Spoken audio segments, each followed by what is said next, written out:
কৃষকের বিষয়ে বলতে চাই, আমাদের বাণিজ্য মন্ত্রী সচিব যে আছেন এবং এই কৃষি মন্ত্রণালয়ের সচিব, তাদের কাছে আমাদের মাননীয় মানে অনুরোধ থাকবে যে তারা আমাদের সার ওষুধ মানে কৃষিকাজে যেটা লাগে এ যদি দামটা একটু কমাইয়ে দেয়, ডিজেল, তার উপদেশটা আমাদের। আসসালামু আলাইকুম। ওয়ালাইকুম আসসালাম। কেমন আছেন? আল্লাহ রাখছে ভালোই। আপনাদের এই মার্কেটে আপনারা যে পেঁয়াজ দেখতে পাচ্ছেন, আলু, রসুন দেখতে পাচ্ছেন, কিন্তু সবার আগে জানছেন এগুলো তো আবাদ করতে তো সার, বিষ, কীটনাশক এবং আর কি কি যেন লাগে একটু বলবেন। অনেক ওষুধ পাতি লাগে, অনেক কিছুই লাগে, সার ওষুধ, তারপরে মনে হয় ডিজেল। ডিজেলটাই মেন, ডিজেলটা সেচ দেওয়া লাগে ওইটাই বেশি খরচ হয়। সারও, তার ওষুধ, বর্তমানে অনেক কিছু দেওয়া লাগে ফসলে। আচ্ছা আচ্ছা আচ্ছা আচ্ছা, বুঝতে পারছি। কিন্তু আপনার কাছ থেকে আমরা আজকে জানতে চাইবো যে আসলে কৃষকের বিষয়ে কি বলতে চান আমাদের উপদেষ্টাদের কাছে। কৃষকের বিষয়ে বলতে চাই, আমাদের বাণিজ্য মন্ত্রী সচিব যে আছেন এবং এই কৃষি মন্ত্রণালয়ের সচিব, তাদের কাছে আমাদের মাননীয় মানে অনুরোধ থাকবে যে তারা আমাদের সার ওষুধ মানে কৃষিকাজে যেটা লাগে এ যদি দামটা একটু কমাইয়ে দেয়, ডিজেল, তার উপদেশটা আমাদের ইউনূস সাহেব আছেন, এরা যদি আমাদের কৃষকের উপর খেয়াল দেয়াল করে এবং কিছু দাম কমাইয়ে দেয়, তাহলে আমাদের করাই সহজ হবে এই কৃষি খাতে।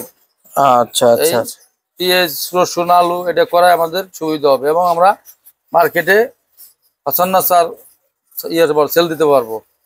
ঠিক আছে, আমাদের জমি খিল থাকবে না, পতিত থাকবে না, যদি এরা আমাদের উপরে একটু নজর দেয়। নাহলে আমাদের যে ব্যয় এ করিয়া সম্ভব না, এই যে দাম পায় কৃষক, এই দামে করা সম্ভব না। যদি একটু সার মার দেয় কৃষি মন্ত্রণালয়, তাহলে কৃষকের উপরে, তাহলে মনে করেন আমাদের দেশে যা হচ্ছে আরো ডাবল হবে। এবং ইন্ডিয়ার থেকে মনে করেন আমাদের এই পেঁয়াজ আনা তো লাগবেই না, এলসি, ঠিক আছে, আরো মনে করেন আপনার ইয়ে হবে, এই আমরা দিতে পারবো দিল্লিতে, দিল্লি যদি চায়, মোদি চাইলে আরো দিতে পারবো ইনশাল্লাহ। তার মানে এতটুকু এই হঠাৎ করে এত আশ্বাস দিচ্ছেন। কৃষি মন্ত্রণালয় যদি আমাদের করে সহযোগিতা করে সরকার, যে না কৃষকের উপরে একটু খেয়াল দেয়াল করি, সার ওষুধের দাম এটা কমাই দেয়, কোম্পানির কাছ থেকে একটু সুযোগ সুবিধা আমাদের যদি নিয়ে দেয়, ঠিক আছে, তাহলে আমরা হেভি হবো, হেভি হেভি। আচ্ছা আচ্ছা আচ্ছা আচ্ছা আচ্ছা। আর প্রত্যেকটা বছর আমাদেরকে পেঁয়াজ দেয়, আস্তে আস্তে পেঁয়াজ পচে যায়।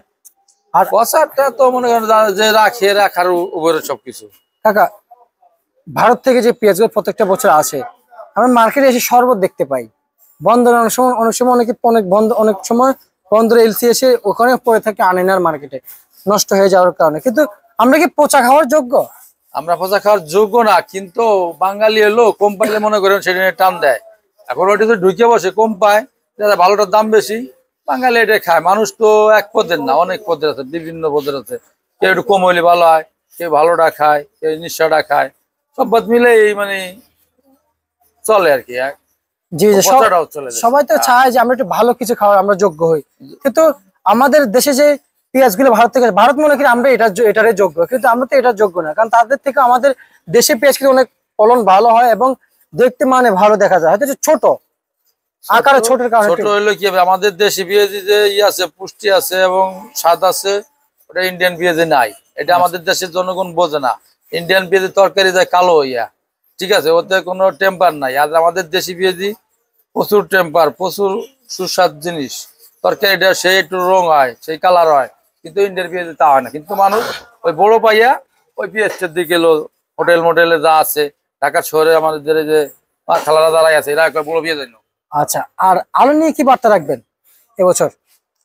আলু তো এবার ওই শেষ, আলুটি মনে করেন আলু খাওয়া সব শেষ। আলু যারা রাহি করছে তারাও শেষ এবং চাষিরাও শেষ। এরপর আমি পেঁয়াজ যেমন, আলু সেম। মানে ভারত থেকে যে আলুগুলো আসে, দুদিন পর মার্কেটে আসার পর পরের দিন দেখি যে 3 দিনের টাইমে দেখি মার্কেটে বাইরে ফালায় রাখে।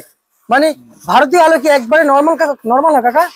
ভারতের আলু নর্মাল, একটু নর্মালি, বাংলাদেশের জিনিস ভারতের জিনিস এক হয় না, এক হয় না, কাঁচামালের ভিতরে এক হবে না। কিন্তু দেশি আলু স্বাদ বেশি, বেশি ভালো টেম্পার থাকে। আচ্ছা, আমাদেরকে আরেকটা সংবাদ জানাবেন যে এখন কি স্বস্তি মিলছে আপনারা যারা ব্যাপারী আছেন, ব্যবসা করে? স্বস্তি মিলছিল, কিন্তু আবার অমিল চলে গেছে, বাজার আচ্ছা আবার ডাউন। যারা কিনে আছে মনে করেন 38-3700, আজকে বাজার 3500, আচ্ছা 300 টাকা নাই মনকে, একটু আচ্ছা আচ্ছা আচ্ছা, সমস্যাই। সমস্যা। আচ্ছা, আপনাকে আমি দেখেছি যে দীর্ঘদিন ধরে আমাদেরকে বার্তা জানিয়েছেন। আপনার এক প্রতিবেদনে দেখেছি দেশে যদিও মুড়ি কাটা পেঁয়াজ চলে আসে, তাহলে বাজার 60 টাকা থেকে 65 টাকার ভিতরে থাকবে। আসলে এটা আপনারা কিভাবে বলেছিলেন যে আসলে থাকবে কিনা এক সামনে? থাকবে নাকি, ওটা নতুন পেঁয়াজ উঠলে পারা মনে করেন এটা নতুন পেঁয়াজের চাহিদা, নতুন পেঁয়াজ আমদামির উপর সবকিছু তো যথেষ্ট পরিমাণে আমদামি হবে, ঠিক আছে, এই কারণে দামটা সামনে কমবে। আচ্ছা আচ্ছা আচ্ছা আচ্ছা, বুঝতে পারছি। প্রচুর পেঁয়াজ আছে দেশের, সমস্যা নাই, দাম বাড়বে না, ইন্ডিয়ান আনা লাগবে না। প্রয়োজন হইলে আমরা আগামীতে ইন্ডিয়া দিতে পারবো, দিল্লিতে দিতে পারবো, এটা ইনশাল্লাহ বুকে বল আছে আমাদের। ইনশাআল্লাহ, তাহলে এটা আমরা মানে বল দিয়ে বলতে পারি, বলতে বলতে ইন্ডিয়া আমরা পাঠাইতে পারবো, কি মালয়েশিয়া, দুবাই, সৌদি, কাতার, যেটা হোক সব জায়গায় আমরা দিতে পারবো।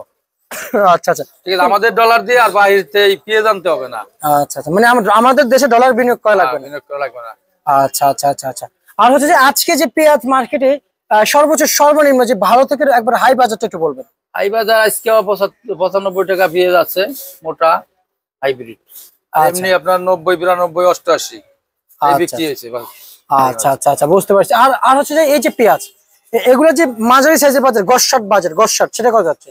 গসশাট মানে ছোট বড় মাঝে সব একসাথে আর কি? একসাথে যেটা মিলে নোটে মনে করেন 80, 82, 85 এই। আচ্ছা, 80, 82, 85 টাকা যাচ্ছে না? আচ্ছা আচ্ছা। আর আজকের বাংলাদেশের যে হাটের বাজারগুলো কি পরিমাণ যাচ্ছে একটু জানাবেন। ওই 3500, 3400, কোন 3600, 3500 এরকম। আচ্ছা আচ্ছা আচ্ছা আচ্ছা। আর হচ্ছে যে এই যে আলু, এই আলু কত বিক্রি চলছে? এই আলু মনে করেন আলু 60 টাকা থেকে শুরু করে আর 19 টাকা পর্যন্ত আছে। 19 টাকা পর্যন্ত আছে? হ্যাঁ। আচ্ছা আচ্ছা আচ্ছা, বুঝতে পারছি। আর আলুর বাজার আসলে এই যে অস্বাভাবিকভাবে যে কমলো, আপনারা তো কৃষকের সন্তান তাই না? হ্যাঁ, কৃষকের সন্তান। কি অবস্থা কৃষকের আলু নিয়ে, চিন্তিত কেমন? আলু কলাম কি, আলু তো মনে আলু আলারা শেষ। আলু যারা রাই করছিল তারাও শেষ, এবং যারা জমিতে ফলাইছে তারাও শেষ, তারাও দাম পায় নাই, মূল্য পায় নাই ঠিক মতো। আবার যারা রাহি করছে তারাও পায় নাই, অথচ সবকিছু মিলে আলু আলারা এবার শেষ। পেঁয়াজ আলাদা দায় করে মোটামুটি আছে, চলে ফিরে থাকতে পারবে, আলু আলাদা একবারে শেষ, মানে একবারে ধ্বংস হয়ে গেছে। ধ্বংস হয়ে গেছে। আচ্ছা, রসুন তো সামনের দিকে আছে। হ্যাঁ, রসুন তোমার কলাম 65, 70, 35 এরকম। এই যে দেশি রসুন, এই সমস্ত দেশি রসুন নিয়ে আমরা যতটুকু জানার চেষ্টা করছি, এই দেশি রসুনের বাজার কি বাড়বে না সামনে?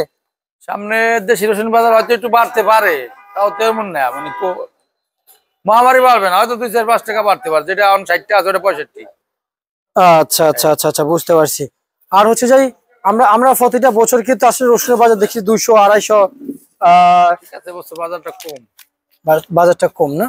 আজকে ভোট রসুনের বাজারটা কেমন আছে? ভোট, জি জি জি। ভোট রসুনটা 60, 65। 60-65। আচ্ছা আচ্ছা আচ্ছা, বুঝতে পারছি। নাটোরেরটা ভালো না 75। আচ্ছা, নাটোরের রসুনটা ভালো হয়, টাইট ভালো হয়। আর সর্বনিম্ন কত যাচ্ছে? সর্বনিম্ন করলাম একবারে কোয়া, যেটা কোয়া কুচি কয় ওটারে, ওটা যাইতে 35। মাঝারি সাইজের রসুন? মাঝারি সাইজের রসুন 45 থেকে 50, আর মাথা 75, এর ভিতরেই আছে। আচ্ছা, আপ ডাউন, মালের উপরে নির্ভর করে। আপনাকে অসংখ্য ধন্যবাদ জানাচ্ছি আমরা আমাদেরকে আজকের আপডেট জানিয়ে যাওয়ার জন্য।